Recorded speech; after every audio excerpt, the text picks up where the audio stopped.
qui sera décidé ici pour le moment, avec un petit renvoi de Gordo évidemment, hein, c'est clé dans le match-up. Pression dans le shield, moi aussi j'ai un bon air.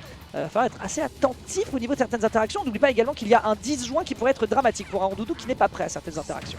Ah, Kayan qui va devoir varier son jeu, varier le game plan. On est sur une dynamique totalement opposée à celle de la game précédente. Ici, on le voit, il va devoir gérer la distance, la longueur du marteau, la portée du Gordo, trouver ses ouvertures et profiter de la mauvaise frame data et de la grande taille de Roi Dadidou. C'est ce qui est fait ici avec cette drill. Attention, la plateforme, c'est une situation dangereuse, surtout quand on se fait coller au sol par cette drill qui ne donnera rien pour Kayan. Lyoko a un retard en pourcent, mais on sait que pour Roi Dadidou, ça ne veut pas dire grand chose. Il suffirait d'un petit hit pour envoyer ce puff voler et clore cette première stock. Et derrière, on lutte quoi un petit peu après, on a vu hein, justement à quel point on était content de balancer des backers contre des persos légers. C'est ce qui a été d'ailleurs fait par Lyoko contre Suzume et ses précédents adversaires tout à l'heure. Donc oui, prudence à ce qui se passe offstage. C'est pas si gratuit que ça pour le personnage de Pokémon. On essaye de trouver quelque chose ici sur cette interaction précise. La Super Armor malheureusement va disparaître, elle va être absorbée ici dans le momentum du move. 145%, on n'arrive pas encore à tuer et derrière on peut profiter de cette rage en tant que Super Heavy. Ça pourrait être délicat pour la suite. Très bon forward, mais encore une fois la DI, enfin pardon, la tech est encore au rendez-vous. Les deux joueurs qui donnent leur maximum, après tout c'est la fin du top 8. Des deux côtés, on assiste à un véritable combat de Pokémon dans la mesure où chaque personnage utilise son saut comme un move et les PP sont limités mais sont utilisés savamment des deux côtés. Le catch de roll est magnifique du côté de Lyoko qui s'y attendait. Attaque coup de boule. Alors que c'est Kayan qui a l'habitude d'attraper les rolls malencontreux de ses adversaires. Ici, Lyoko lui envoie un petit heads up finalement pour lui indiquer que lui aussi est réveillé, lui aussi est prêt dans ce top 8. Petit combo qui ne donnera pas grand chose, seulement 22%, tentative de grab des deux côtés ça ne donnera rien. Le combo de grab qui va toucher Kayan qui a un peu dormi, qui se retrouve croqué, gobé complètement par ce pingouin qui prend un avantage certain sur cette deuxième stock. Il va falloir concrétiser maintenant du côté de Lyoko, ne pas donner l'opportunité à Kayan de trouver un de ses setups et revenir maintenant. Et justement le setup là il est complètement gobé par tous les moyens possibles. On est parti extrêmement deep, on a l'occasion de revenir en profitant de la Super Armor, la petite drill qui est proposée, le backer qui va renvoyer directement sur le bord de stage. On a des bonnes options du côté de Kayan qui ne se laisse pas décontenancer, qui réenchaîne pour essayer de mettre l'adversaire ici dans sa baignoire pour le noyer justement. T'es en peignoir mon gars, bah tu vas y rester. Magnifique encore une fois au niveau des techs du côté de Kayan. On sait quoi faire contre son opposant, mais on n'arrivera pas à tenir le coup face à ce petit Kalinou qui est proposé. Après tout quand on est 6 millions, forcément on devait s'y attendre. Ici on est sur un home run qui a été proposé plutôt du côté de Lyoko. La balle a quitté le stade et on ne la reverra plus. Le bout du marteau qui tient Kayan à distance, on le voit, même si Kayan multiplie les interactions réussies, ce n'est pas suffisant pour aller prendre cette stock et cette phase d'edgeguard ne risque pas de me faire mentir puisque la Super Armor permet à Lyoko de récupérer le terrain plus que tranquillement. La tech est réussie, Puff n'a pas la mobilité pour aller chercher.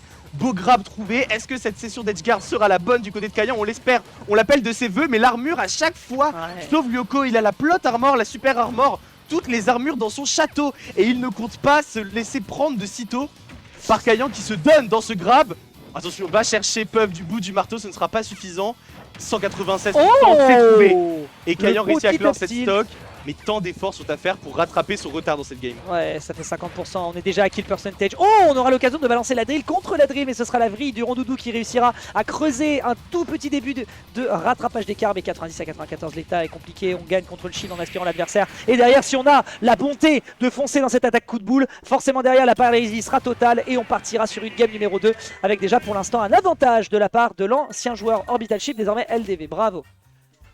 Lyoko a une efficacité dans ses entières, dans son contrôle quoi. Enfin, l'utilisation des dashback F-tilt, des up-tilt, l'utilisation du Gordo dans les moments pour se glisser dans ces périodes où Puff n'a pas de hitbox active et du coup ne peut pas renvoyer le Gordo. À chaque fois on voit Lyoko conscient on stage, intelligent dans ses décisions et c'est ce qui fait la différence dans ses interactions, ça et sa capacité à la survie off stage. Du côté de Kayan, il va falloir être plus crucial dans les phases d'avantage si on veut espérer s'imposer. Ici, on est déjà en retard sur cette game 2 et c'est pas cette tech ratée qui me fera mentir ici. Du côté de Lyoko, on n'est pas inquiété off stage, on l'a vu sur la game précédente. Qu'est-ce qu'on peut proposer du côté de Kayan pour revenir dans cette game 2 Dex? Proposer pour l'instant c'est un Uber Eats qui est balancé directement après cette petite aspiration. Le forwarder qui est trop bon pour contrer ici la manque de range d'un Rondoudou qui voudrait tenter de faire son travail, à savoir edgeguard un adversaire, mais contre Dadidou ça semble être ô combien délicat, notamment quand derrière on se prend un petit coup de fête foraine. Évidemment il fait beau, aller faire un tour sur des grandes roues et aller taper sur ces petits animaux qui sortent des trous. Et bien là c'est chose faite du côté de Lyoko. Team LDV qui prend une avance considérable, il ne va pas falloir dormir autant pour moi. Kayan qui parvient ici merveilleusement. La Coup de punition. Bordeaux qui prend déjà 28%, c'est correct. Mais là, qui l'aurait pensé, qu'il l'aurait tenté? Parfois, l'audace sourit et permet aux plus courageux de l'emporter. Le sourire de Kayan sur la caméra me ferait presque croire à un side B raté et un miss input, mais l'histoire retiendra un repos Que c'était un courageux génie, et c'était un génie. audacieux. C'était un génie. Tel un communiste se battant pour les congés payés, ce repos fera mouche. Et ici, du côté de Kayan, premier edgeguard qui semble passer. Et non, la super armor, encore une fois, qui redonne le terrain à Lyoko. On s'écrase de tout son poids, mais le rondoudou était ailleurs. Le problème maintenant pour Lyoko, c'est de retrouver un tempo qu'il semble avoir perdu ici. Même si le forwarder va toucher, du côté de Lyoko, Magnifique. ça fait longtemps qu'on n'a pas retrouvé l'avantage, qu'on n'a pas retrouvé le plancher des vaches. Et du côté de Kayan, on a peut-être trouvé son rythme de croisière sur cette game, celui qui lui permettra de rester en vie dans ce BO3. Très beau Leitner qui permet justement de redire à l'adversaire: non mon pote, t'es bien gentil, mais là ton attaque marteau-bois elle va passer bien out, tandis que derrière on tente par tous les moyens d'aspirer, aval peut-être pour faire un peu plus, mais pas suffisamment. On n'est pas encore au bout de ses peines du côté de quelqu'un qui arrive quand même à s'extraire de profitant de son airspeed pour éviter ici l'agression sur ce pari. On est très à l'abri, et cette espèce de jeu de rythmique en étant à la fois défensif et à la fois offensif au moments cruciaux fait toute la différence avec un Lyoko qui, on le rappelle, est avant le tout là pour le fun. Mais là mon pote, ça rigole pas, Kayan il veut aller chercher son podium.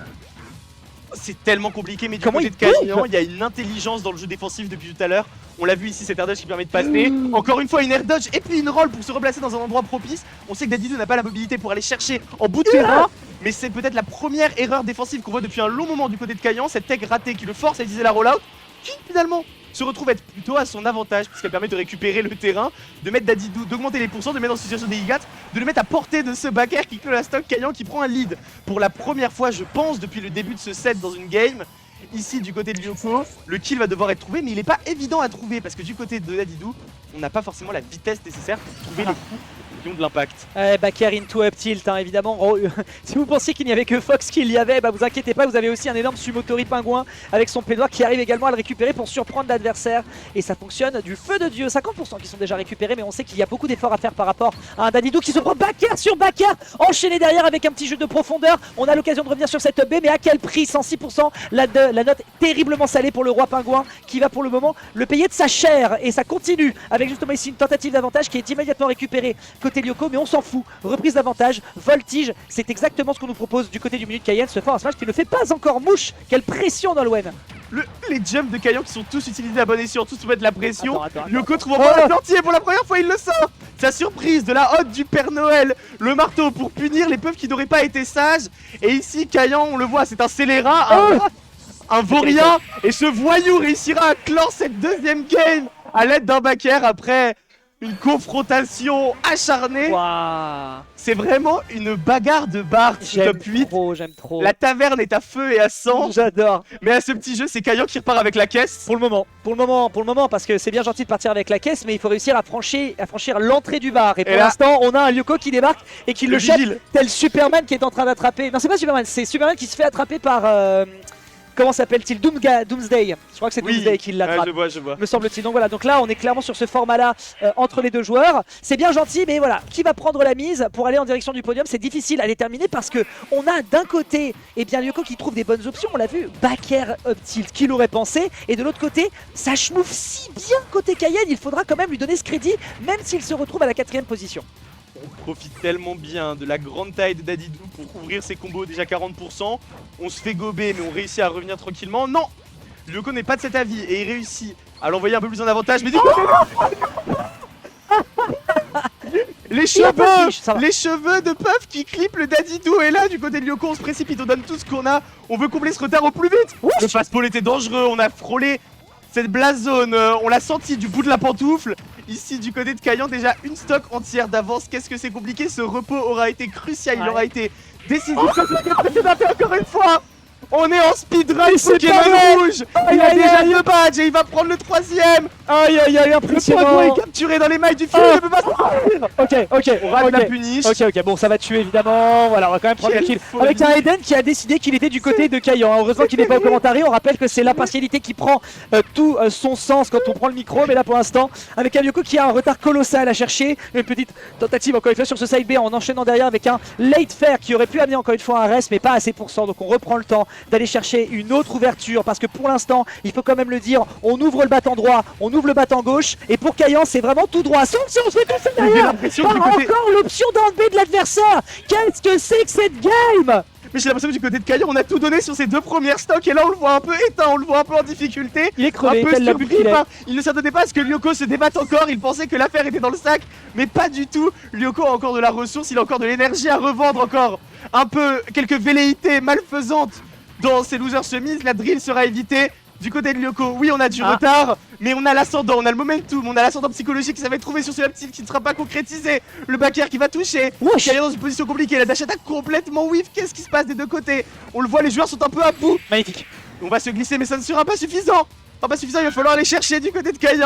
On fait peur, on se montre, on se fait plus gros qu'on ne l'est réellement. On tente de correspondre à la taille de Dadidou, mais ici du côté de Lyoko on ne trouvera pas ce backer. Qu'est-ce que c'est que cette game, Dex? Ouais, c'est une sacrée game, hein. Et justement tu le dis, on bombe pas mal le torse du côté de Lyoko, mais il se pourrait que ce ne soit que de l'esbrouf derrière enchaîné avec une petite tentative impétueuse de poser de la dadidouille depuis tout à l'heure, mais Cayenne n'en a que faire et justement va se permettre ici avec sa jolie petite papate d'attraper l'adversaire par le peignoir et de lui dire mon gars t'es mignon, mais ici c'est Orbital Chip et Orbital Chip tu n'es plus, donc tu finiras en 4ème place avec un 2-1 qui a été pris dans l'effort et qui a été pris dans la technicité du côté du joueur, fantastiquement exécuté, permettant donc de se solder d'un 2-1 magnifique. Et c'est Cayenne qui se qualifie pour le reste de ce BO.